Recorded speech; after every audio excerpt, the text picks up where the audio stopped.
नमस्कार। वीर Teja nursing academy में आपका स्वागत है। आज हम ह्यूमन बिहेवियर के बारे में स्टडी करेंगे, यानी मानव व्यवहार का अध्ययन करेंगे। First one, introduction of human behaviour. मानव व्यवहार का परिचय। इंट्रोडक्शन यानी परिचय। Psychology is the scientific study of the behaviour does not exclude mind and other internal process from the field of psychology। विज्ञान का वह अध्ययन है जिसमें व्यवहार का अध्ययन करते हैं, जिसमें व्यवहार को देखा जाता है। व्यवहार के अंतर्गत क्या क्या? Exclude mind and other internal process. इसमें ना कि केवल मन और आंतरिक प्रक्रिया का, संपूर्ण जो क्रियाएं होती है, इंटरनल और एक्सटर्नल, जो माइंड प्रोसेस चलती है, उन सब को हम व्यवहार के अंदर इन्वॉल्व करते हैं, ना कि केवल माइंड और आंतरिक जो प्रक्रियाएं होती हैं उनको। From the field of psychology, जो मनोविज्ञान के क्षेत्र से आता है। What a person does his और हर बिहेवियर, वो व्यक्ति क्या करता है जिसके बारे में व्यवहार। Is the outcomes of the internal mental process, यानी उसके आउटकम क्या है, आंतरिक मन की प्रक्रिया के आउटकम्स क्या है, वही उसका क्या है, व्यवहार है। आगे, behavioural science are concerned with the observation. जो व्यवहार विज्ञान है वो ऑब्जर्वेशन के साथ कंसर्न्ड है। And explanation of human behaviour, और वो मानव व्यवहार का परिचय बताता है, एक्सप्लेन करता है मानव व्यवहार को, आइदर इन सिंगल इंडिविजुअल्स और इन ए ग्रुप्स, न कि केवल एक व्यक्तिगत, संपूर्ण समूह का भी कर सकता है। जो केवल एक व्यक्ति का नहीं, व्यक्ति या फिर उसके समूह का भी व्यवहार दर्शाया जा सकता है इस बिहेवियरल साइंस के अंदर, कि भाई वो क्या करता है। Observation and explanation of human behaviour इसके अंदर इन्वॉल्व करते हैं। बिहेवियर इंक्लूड्स एक्टिविटीज़, बिहेवियर के अंदर इन क्रियाओं को शामिल किया जाता है। Like the motor activity, cognitive activity and affective activity. Motor का मतलब होता है क्रियात्मक, कॉग्निशन का मतलब होता है संज्ञान, और अफेक्टिव का मतलब होता है भावनाएं, इमोशंस। जो अपनी गंत्यात्मक, संज्ञानात्मक और भावनात्मक जो क्रियाएं होती है, उनका अध्ययन किसके अंतर्गत करते हैं, व्यवहार के अंतर्गत करते हैं। आगे, behaviour includes all over reaction and response the action to environmental stimuli. व्यवहार जो है उसके अंदर अपन रिएक्शन और रेस्पॉन्स के जितने भी क्रियाएं होती है, एक्शन होते हैं, उनको वातावरण की उद्दीपनों के साथ जो उत्पन्न होने वाले जितने भी अपने बॉडी के रेस्पॉन्स हैं या जो रिएक्शंस है, उनकी क्रियाओं को शामिल करते हैं, उनको ही हम व्यवहार कहते हैं। It is anything that can be observe in human life. इसके अंदर वो सभी जो क्रियाएं हम देख सकते हैं, ऑब्जर्व कर सकते हैं, आंकलन कर सकते हैं, वो पूरा जीवन ही क्या है, मानव जीवन ही क्या है, पूरा उसका व्यवहार है। तो इसलिए हम कह सकते हैं कि जन्म से लेकर मृत्यु तक जीवन पर्यंत किए जाने वाले क्रियाकलाप को हम क्या कहते हैं, व्यवहार कहते हैं। यानी मानव के द्वारा गर्भकाल से लेकर संपूर्ण जीवन काल के पश्चात मृत्यु तक का संपूर्ण क्रियाकलाप उसका व्यवहार कहलाता है। संपूर्ण उसका रेस्पॉन्स एंड रिएक्शन जितने भी होते हैं वो उसका क्या कहलाता है, व्यवहार कहलाता है। और व्यवहार जो उत्पन्न होता है वो वातावरणीय उद्दीपनों के साथ मन की चेतना और ध्यान के कारण जो ज्ञान होता है उससे उत्पन्न होता है। और व्यवहार की क्रिया और प्रतिक्रिया उद्दीपनों के द्वारा प्रकट होती है। Next, definition of the behaviour, यानी व्यवहार को कैसे परिभाषित करते हैं। तो first one definition, human behaviour is the response of individuals और groups of human to internal and external stimuli. मानव व्यवहार जो है वो इंटरनल और एक्सटर्नल जो मानव के जो उद्दीपन हैं, जो उसके व्यक्तिगत या फिर उसके जो सामूहिक रूप में जो जवाब दिया जाता है, वो उन्हीं उद्दीपनों का ही क्रिया है जो जिसे हम व्यवहार कहते हैं। आगे, human behaviour is the potential and expressed capacity of action for physical, mental and social activities during the phase of human life. मानव व्यवहार जो है वो पोटेंशियल और एक्सप्रेस्ड कैपेसिटी है, यानी क्षमता है किसकी, जो क्रिया की, कौन सी, भौतिक, मानसिक और सामाजिक जो क्रियाएं होती है उनकी। और ये किसकी फेज है, ह्यूमन लाइफ की, जो संपूर्ण जीवन के जो फेज है वही उसका क्या है, व्यवहार है, जिसके अंतर्गत वो भौतिक क्रियाएं, मानसिक क्रियाएं और सामाजिक क्रियाएं करता है, एक्सप्रेस करता है अपनी योग्यताओं को, उसी को हम व्यवहार कहते हैं। आया समझ में? Last definition, human behaviour refers to range of activities exhibit by human and which are influenced by culture, attitudes, emotions, values, ethics, authority, efforts and genetic factors। मानव व्यवहार जो है वो refer to range of activity, जो क्रियाओं की जो range होती है उनसे निकलता है। Exhibit by human which are influenced, जो पूरे जो मनुष्य के बीच की जो क्रियाएं हैं, जैसे संस्कृति, कल्चर, एटीट्यूड मतलब उसकी अभिव्यक्ति, इमोशन मतलब उसके भाव, वैल्यूज, एथिक्स, ऑथोरिटी है, जो रिपोर्ट्स हैं और उनके जेनेटिक फैक्टर्स हैं, वो सब क्या है, उसी के व्यवहार को उत्पन्न करने वाली कारक्स हैं जो व्यवहार को प्रभावित करते हैं, और इनसे ही व्यवहारिक क्रियाएं उत्पन्न करता है व्यक्ति। तो इसलिए हम कह सकते हैं कि व्यक्ति के द्वारा उद्दीपन के सापेक्ष आंतरिक और बाह्य उद्दीपनों के द्वारा अपनी रेस्पॉन्स प्रकट करना ही क्या है, उसका व्यवहार कहलाता है। नेक्स्ट हम अध्ययन करेंगे कैरेक्टरिस्टिक्स ऑफ बिहेवियर, यानी क्या विशेषताएं हैं व्यवहार की। First one, behaviour is the action that an organism use to adjust and live with in its environment. व्यवहार जो है वो क्रिया है जो ऑर्गेनिज्म के साथ एडजस्ट करता है और क्या करता है, live with in its environment, जो इस जीवन में जीने के लिए अपने को समायोजित करता है, उसी को हम क्या कहते हैं, व्यवहार कहते हैं। व्यवहार यानी व्यवहार वो क्रिया है जो अपने को इस संसार के अंदर, इस वातावरण के अंदर जीने के लिए समायोजित करता है, उसी को ही व्यवहार कहते हैं। सेकंड जो विशेषता है वो क्या है, behaviour includes the action, motor activity, cognitive activity and affective activity. व्यवहार के अंदर उन क्रियाओं को शामिल करते हैं, मोटर एक्टिविटी यानी क्रियात्मक प्रक्रिया, और कॉग्निटिव संज्ञानात्मक प्रक्रिया, और अफेक्टिव एक्टिविटी यानी भावनात्मक प्रक्रियाएं, जो क्या है, ये तीनों ही मोटर, कॉग्निटिव और अफेक्टिव यानी गणितात्मक, संज्ञानात्मक और भावनात्मक जो क्रियाएं हैं वो व्यवहार की ही क्रियाएं हैं। ये तीन मुख्य क्रियाएं हैं जिसके द्वारा व्यवहार प्रदर्शित होता है। Behaviour is a response of the environmental stimuli. व्यवहार जो है वो वातावरणीय उद्दीपनों का प्रत्युत्तर है, रेस्पॉन्स है कि नहीं है।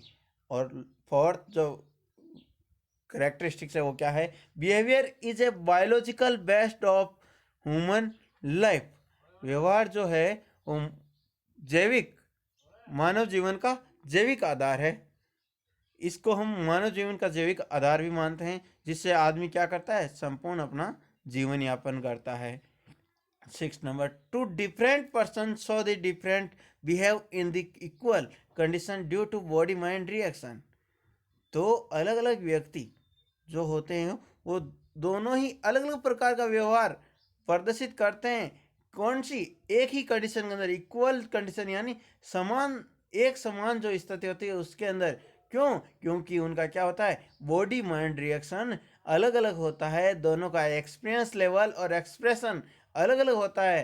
क्यों? क्योंकि उनके नॉलेज का स्तर, परसेप्शन का स्तर डिफरेंट होता है। जो एक ही स्थिति में होते हुए भी उनका जो पर्टिकुलर बिहेवियर है उसको बदल देता है, उसको डिफरेंट कर देता है, भिन्न कर देता है। और लास्ट जो करेक्टर है वो क्या है, behaviour depend upon the environmental stimulus response, it express the thinking, reasoning, attitude, emotions, intelligency and adjustment ETC. Behaviour जो व्यवहार है वो वातावरणीय उद्दीपनों पर निर्भर है और इसी के फलस्वरूप वो क्या करता है, रेस्पॉन्स देता है। इट एक्सप्रेस द थिंकिंग, जिसके द्वारा उसकी सोच, उसके तर्क और उसके जो मनोवर्ती और उसके भाव और बुद्धि का स्तर और समायोजन का जो तरीका होता है वो प्रदर्शित होता है, प्रकट होता है। तो बिहेवियर्स के द्वारा ही हम क्या करते हैं, अपनी सोच प्रकट करते हैं, अपने तर्क प्रकट करते हैं और अपनी जो मनोवर्ती होती है या अभिवर्ती होती है जिसके द्वारा अपन भाव और बुद्धि और समायोजन की स्थितियां दर्शाते हैं। तो इस प्रकार अपन वो किस पर निर्भर है, वो सब के सब वातावरण के उद्दीपनों के अनुसार ही हम प्रकट करते हैं। नेक्स्ट अपन चर्चा करते हैं डायनामिक्स ऑफ द बिहेवियर, यानी बिहेवियर के क्या आयाम हैं। डायनामिक्स यानी आयाम। Dynamics of the behaviour, it depends, defined यानी इसको डिफाइंड करते हैं साइकोलॉजिस्ट के अनुसार, according to action and activities with the environmental stimuli. आयामों को, मानव व्यवहार के जो आयाम हैं उसको हम इस प्रकार परिभाषित करेंगे, it defined according to action and activities with the environmental stimuli. जो वातावरणीय उद्दीपन हैं उनके फलस्वरूप जो अपने उनके साथ जो क्रियाएं होती है, अपने एक्शंस होते हैं, रिएक्शंस होते हैं, वो क्या है, वो अपने डायनामिक्स को परिभाषित करते हैं। और डायनामिक्स है जो व्यवहार को पर्टिकुलर स्थिति में तीन तरीके से विभाजित करता है, तीन तरह की व्यवहारिक क्रियाएं करता है। कौन कौन सी? First one dynamics, cognitive dynamics, यानी संज्ञानात्मक आयाम। It means mental activity. संज्ञान का मतलब ही है ये मन की क्रिया है। एग्जाम्पल के लिए बता देता हूँ आपको, जैसे अपना सोचना, थिंकिंग, परसेप्शन यानी अपना प्रत्यक्षीकरण, रीजनिंग यानी तर्क, अपन जो तर्क करते हैं, अपन जो प्रत्यक्षीकरण करते हैं, अपन जो सोचते हैं, ये क्या है, अपनी मन की क्रियाएं हैं। और कौन सा आयाम है ये? कोग्निटिव आयाम यानी संज्ञानात्मक आयाम है। सेकंड डायनेमिक्स है कॉग्निटिव डायनेमिक्स, यानी गंत्यात्मक आयाम। It means motor activity. ये क्या है? ये मोटर जो गति की क्रिया है वो है, जिसके अंदर क्या क्या करते हैं, walking, swimming, dancing and playing etc.. जिसके अंदर हम कह सकते हैं कि चलना, नहाना, नाचना, खेलना, ये क्या है, ये अपनी गंतव्य है जिसकी ओर अपन कार्य करते हैं। मोटर एक्टिविटी गंतव्य यानी गंत्यात्मक आयाम, जिसके अंदर अपन नाचना है, लड़ना है, नाचना, लड़ना, नहाना, चलना आदि जो है ये गंत्यात्मक क्रियाएं हैं। और third last dynamics affective dynamics, यानी इट मीन्स इमोशनल एक्टिविटी, यानी भावनात्मक आयाम। भावनात्मक आयाम के अंदर क्रियाएं होती है अपने भाव, यानी जैसे angry, sad, happy, fear. Angry यानी क्रोध, सैड यानी उदास, हैप्पी यानी खुशी, फियर यानी डर। ये क्या है? भाव पैदा होते हैं व्यवहार के अंदर। तो इस प्रकार व्यवहार को मुख्यतः अपन तीन डायनामिक्स के आधार पर परिभाषित कर सकते हैं: cognitive dynamics, cognitive dynamics, affective dynamics.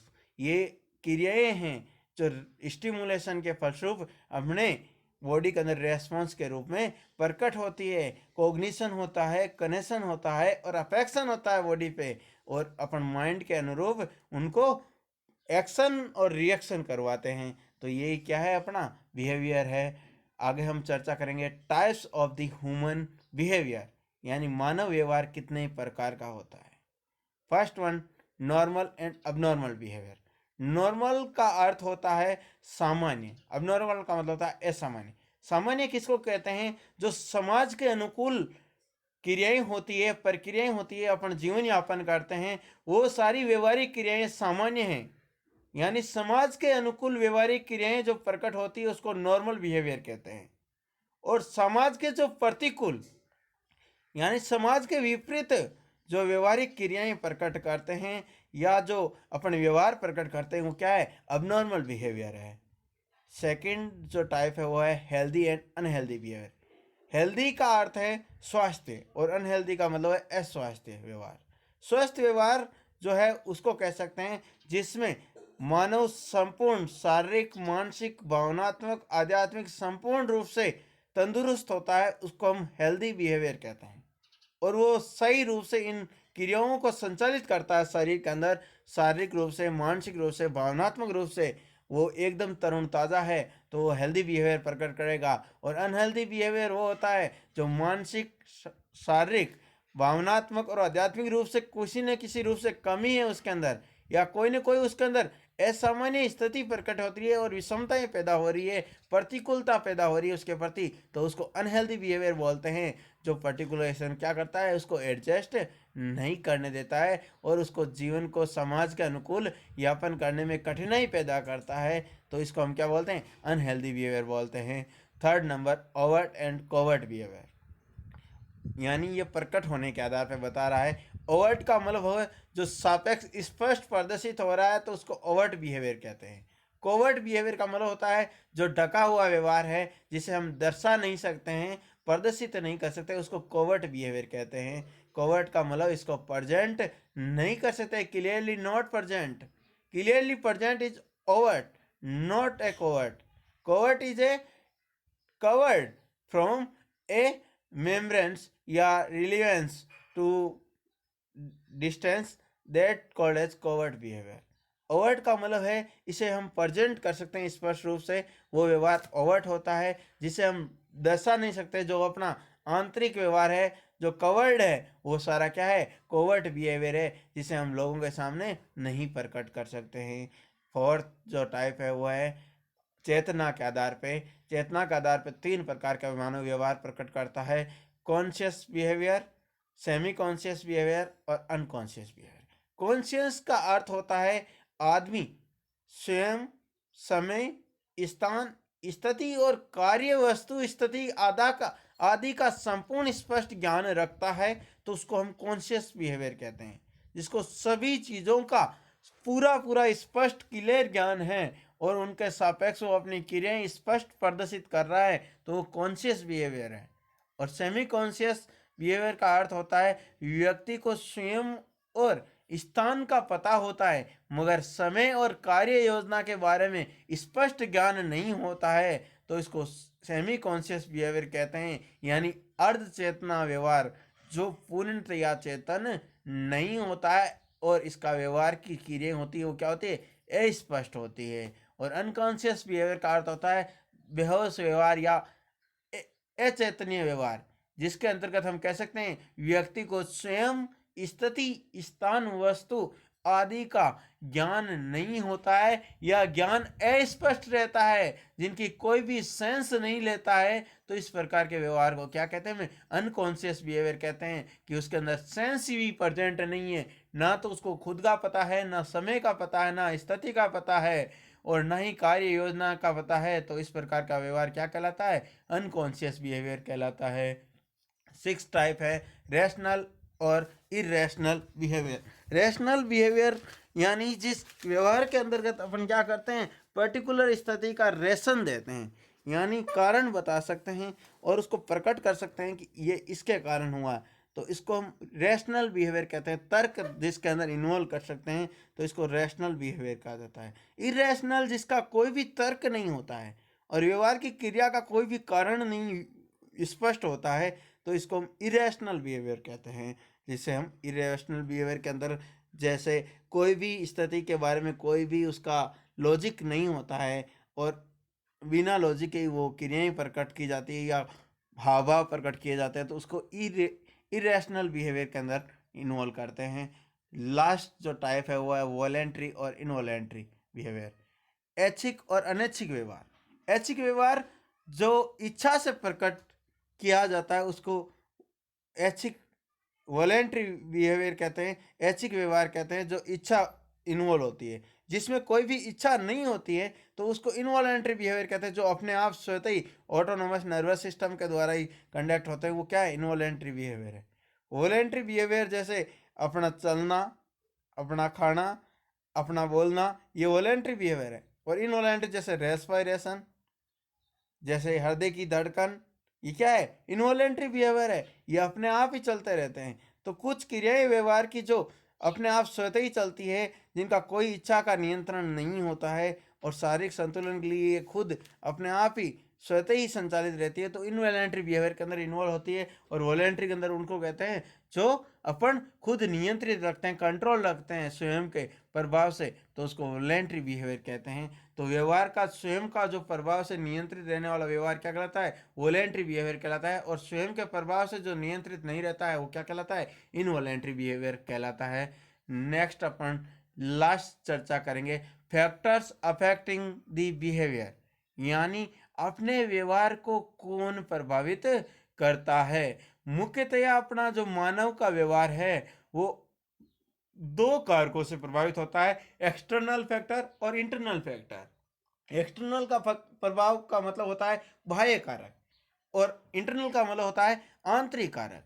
मगर हम यहाँ पे उन चीज़ों के बारे में नहीं ध्यान दे के केवल टॉपिक व्यू का जो अध्ययन करेंगे कि कौन कौन से मेन जो पॉइंट ऑफ व्यू फैक्टर्स हैं जो व्यवहार को प्रभावित करते हैं। तो फर्स्ट वन टॉपिक्स अपना आता है बायोलॉजिकल फैक्टर, यानी जो जैविक कारक होते हैं वो मानव के व्यवहार को प्रभावित करते हैं। कि जैविक कारक जैसे मानव का जो जन्म हुआ है उसके जो माता पिता का प्रभाव है, उसकी जो जीन की जैविक जो शारीरिक संरचना का जो प्रभाव है उसके कारण भी उसका व्यवहार प्रभावित होता है।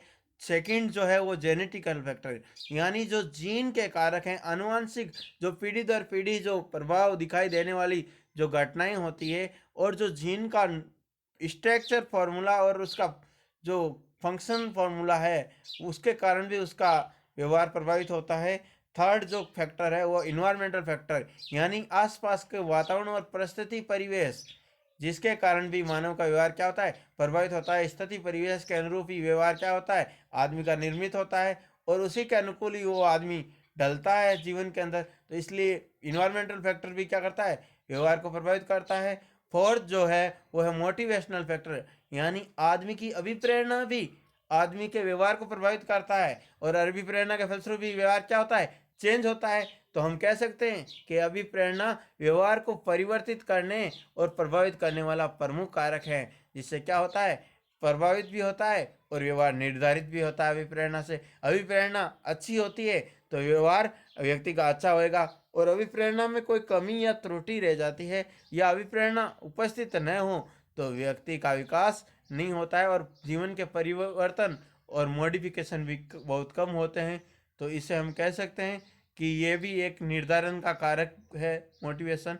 और पांचवा नंबर है डेवलपमेंटल फैक्टर, यानी विकास का कारक।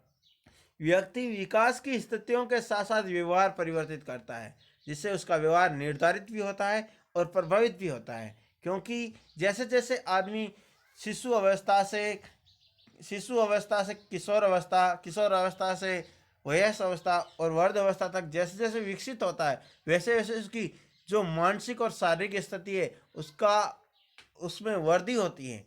और वृद्धि का जो क्रियात्मक और जो संरचनात्मक जो परिवर्तन होता है उससे उसकी व्यवहार की क्रियाएं क्या होती है? प्रभावित होती है। सिक्स नंबर इमोशनल फैक्टर, यानी भावनात्मक कारक। भावनाओं की स्थिति के द्वारा भी आदमी का व्यवहार प्रभावित होता है। इमोशंस जिस प्रकार से आसपास एक्सप्रेस किए जाते हैं उसी प्रकार से उसको उद्दीपन मिलता है, और वही उद्दीपन इमोशनल उद्दीपन होते हैं जो उसकी क्या करते हैं? उसकी ओर इंगित करते हैं, और उसकी ओर उसका व्यवहार क्या करता है? मूव करवाता है। तो इससे भी क्या होता है? आदमी का व्यवहार निर्धारित और प्रभावित होता है। सेवन नंबर इंटेलिजेंसी लेवल, यानी बौद्धिक स्तर।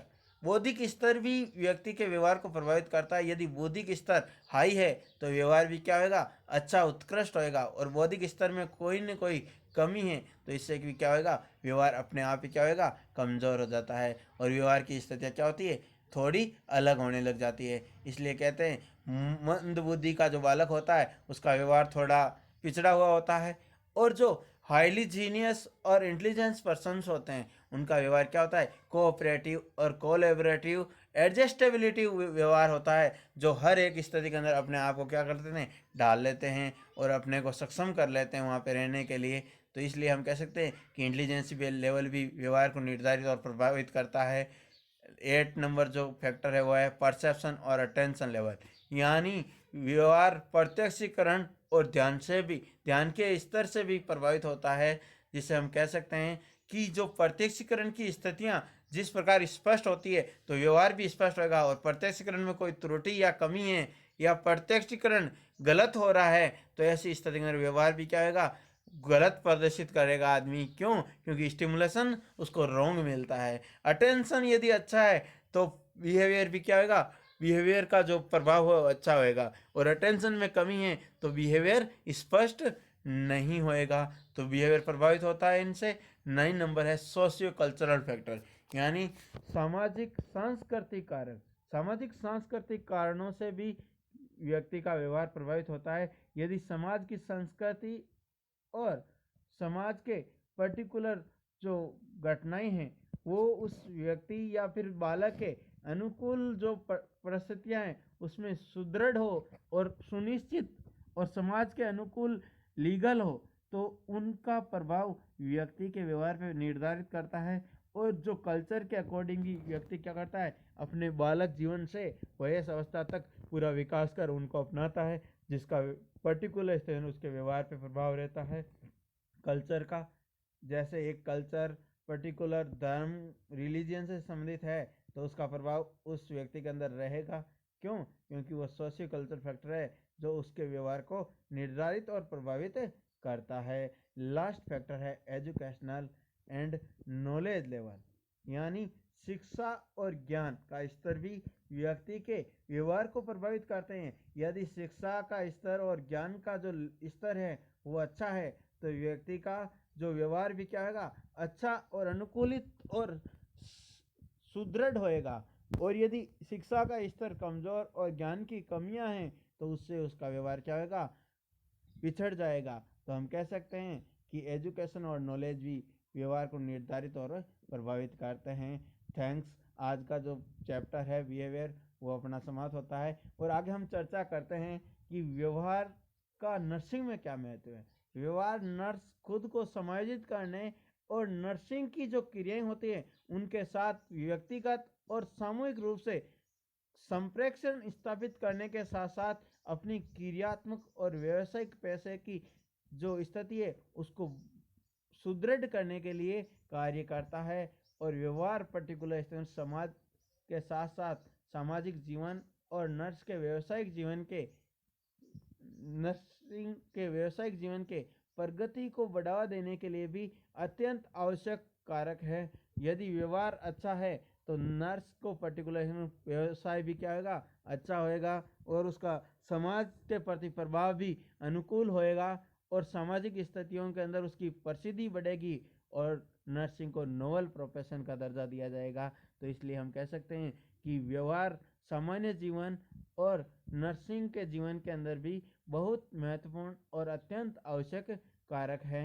आज का चैप्टर अपना कंप्लीट होता है। इसी के साथ मैं आशा करता हूँ कि आपको मेरा पिछला जो चैप्टर है वो भी समझ में आया होगा और आप नियमित रूप से अध्ययनरत हैं। तो मैं आपसे आशा करता हूँ कि आप इस समय का सदुपयोग करते हुए ऑनलाइन स्टडी का संपूर्ण लाभ उठाएंगे।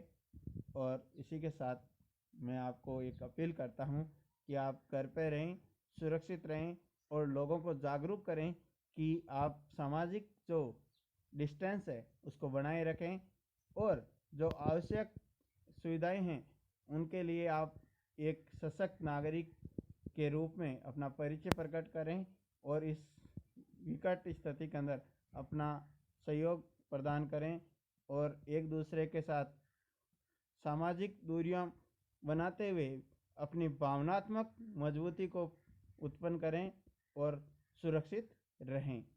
आपका अपना शैतान राम, जयटू, वीर तेजा नर्सिंग स्कूल, मारवाड़, मुंडवा, नागौर। धन्यवाद।